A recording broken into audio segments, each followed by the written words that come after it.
If you're a heating and air conditioning technician or even a salesperson, what do you need to know about blame and why does this matter? This is a super important question. I'm Scott Sylvan Bell, coming to you live for HVAC Technician Sales Secrets on a perfect day to talk about sales and a perfect day to talk about you.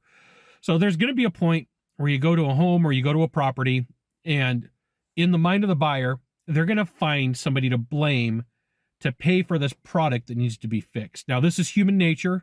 So I have met with every type of buyer that you can imagine: poor neighborhoods, middle-class neighborhoods, rich neighborhoods, small office buildings, big office buildings. And this is common for just about every demographic. And what ends up happening is you, me, something goes sideways. We start thinking in our mind, who else can we get to pay for this? Who else do I know? Who else could I blame this on? Who else could I ask to pay for part of this? And if you don't understand what's going on in the process, this could be a challenge for you, okay? This is why you should join HVACTechSecrets.com. I'll give you the goods, not in the Facebook group, not in the YouTube channel.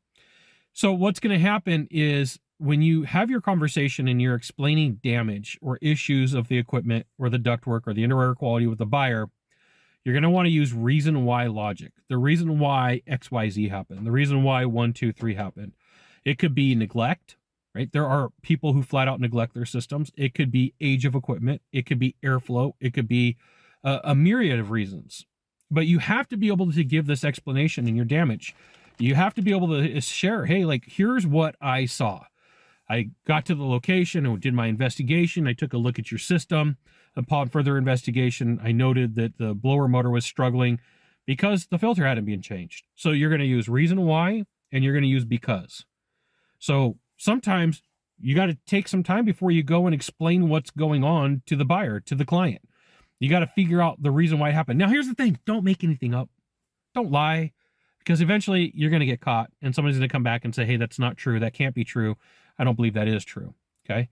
So you have to have a plausible story that's the truth to explain what happened. You got age, airflow, maintenance. Those are the three biggest reasons. There's three really big reasons why systems fail, and those are it: age, airflow, and maintenance. So, if you're talking to somebody and they're like, hey, you got a cracked heat exchanger. Well, what causes that? Well, I live in Federal Region 4, which means the average homeowner is going to use their furnace for about 2,500 hours out of the year. The average furnace is going to cycle 4 times per hour. That's an ASHRAE standard. You start figuring out that's like 10,000 cycles, and in 10 years, you start doing the math. It's astronomical. People say, well, why did my blower motor go out? Well, in air conditioning mode, you have X amount of hours. Look up your federal region. You have X amount of hours of usage. In the heating mode, you have X amount of hours of usage. And start going back and forth with, like, here are the possibilities.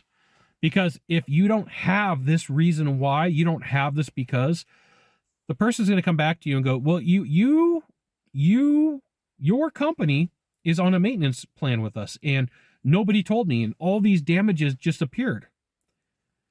The thing to remember is there's no extra parts in an air conditioner. There's no extra parts in a furnace. There's no extra parts in a heat pump or a boiler. Each part relies upon another. There is sometimes where you go to a system and there's full-on collapse. This issue caused this issue, caused this issue, caused this issue. And it's just the luck of the lottery. And you have to be able to explain that and, like, hey, look, all equipment has failure. I have been to equipment in the morning, worked on it, changed the capacitor, changed the contactor. 2 days later, the system fails. Well, was it me? Well, no, that system would have failed like right as I started that thing up if it was me. You have to be able to take the time, the patience to explain to the story about what happened. And I don't mean story in a bad way. You got one of two things to do from here. Find the subscribe button, click on it every time I set out a video. You'll get an update that says HVAC Technician Sales Secrets, send another fantastic video, or hit follow. We'll see you soon. Thanks for watching.